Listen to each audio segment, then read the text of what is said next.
হামে আক্রান্ত রোগীর সংখ্যা প্রতিদিনই বেড়ে চলেছে। গত 24 ঘন্টায় ময়মনসিংহ মেডিকেল কলেজ হাসপাতালে চিকিৎসাধীন অবস্থায় এক শিশুর মৃত্যু হয়েছে। ভর্তি হয়েছে 20 জন এবং সুস্থ হয়ে বাড়ি ফিরেছে 23 জন। চিকিৎসকরা জানিয়েছেন যে হামে আক্রান্ত রোগীর সংখ্যা বেড়ে যাওয়ায় ময়মনসিংহ মেডিকেল কলেজ হাসপাতালে স্বাস্থ্যকর্মীদের হিমশিম খেতে হয়েছে। হাম ছোঁয়াচে রোগ হওয়ায় ময়মনসিংহ মেডিকেল কলেজ হাসপাতালে রোগীদের আইসোলেশন দেওয়ার জন্য পৃথক একটি ইউনিট চালু করা হয়েছে। গত 17 মার্চ থেকে এ পর্যন্ত ময়মনসিংহ মেডিকেল কলেজ হাসপাতালে 344 জন শিশু ভর্তি হয়েছে এবং সুস্থ হয়ে বাড়ি ফিরছে 262 জন।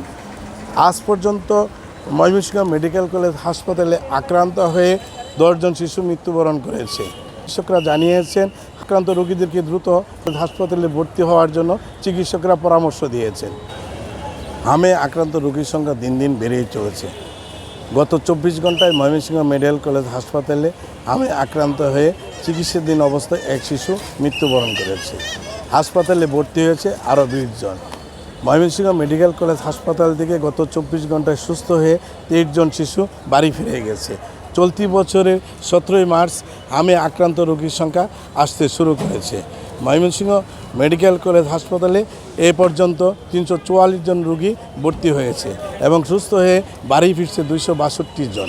চিকিৎসকরা জানিয়েছেন হাম ছোঁয়াচে রোগ হওয়ায় আলাদাভাবে তাদেরকে চিকিৎসা দেওয়া প্রয়োজন। আক্রান্ত হলে দ্রুত হাসপাতালে শিশুদেরকে নিয়ে আসার জন্য অভিভাবকদের পরামর্শ দিয়েছেন। ময়মনসিংহ মেডিকেল কলেজ হাসপাতালে হামে রোগীর সংখ্যা বৃদ্ধি পাওয়ায় স্বাস্থ্যকর্মীরা হিমশিম খেতে হচ্ছে।